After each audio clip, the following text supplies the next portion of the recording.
Here's a look at Chelsea's best team from the 90s. In between the sticks, it has to be Ed de Goey. That's de Goey, not de Goey. The Dutch shot stopper was brought to Stamford Bridge in the late 90s, but quickly became a Chelsea legend. Not looking so good now though. Oh wait, his hair's always been like that. Now the fullbacks, and who could forget the ever-present Dan Petrescu? Okay, Petrescu is quite forgettable, but the right back was prominent in Chelsea's establishment as a top Premier League side in the 90s. Graham Lasseau might have the most uncomfortable smile of any footballer ever.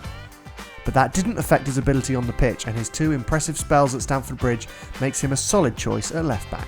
Now in the middle we have a man known as the Rock. No, not that one. Some also call him Odenki Abe, but only in Ghana. We know him as Marcel Desailly, and he was possibly the finest holding player of his generation.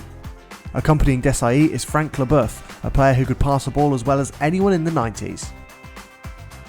Okay, maybe not anyone, but he was good. That's the defence sorted, now onto the midfield. We'll start with the man that managed Chelsea to their first and only Champions League, and it's not you, Jose. Roberto Di Matteo was a legend long before his Champions League heroics. He could pick a pass from anywhere and find the top corner from distance, a real dual threat. Next up is Ruud Gullit with the most fantastic hair in world football. Just look at it. If we could all grow a barnet like that, the world would be a better place. Anyway, the Dutchman was one of the most high-profile signings Chelsea made in the 90s, and his complete skill set helped the Blues to a haul of trophies towards the end of the decade. Out on the left, we have everyone's favourite crazy Uruguayan, Gus Poyet. Poyet's a bit like Oscar, in that he can pass the ball well and is from South America. But where Oscar looks like a puppy dog on a football pitch, Poyet would rip an opponent's head off if they so much as smiled at him. To finish off the midfield, we have the cheeky London boy himself, Dennis Wise, who does oddly look a bit like Dennis the Menace. Just look at that face. With Wise and Vinnie Jones in the same team, it's a miracle that Chelsea weren't playing in the Prison Football League by the end of the 90s. Now the guys who get the goals.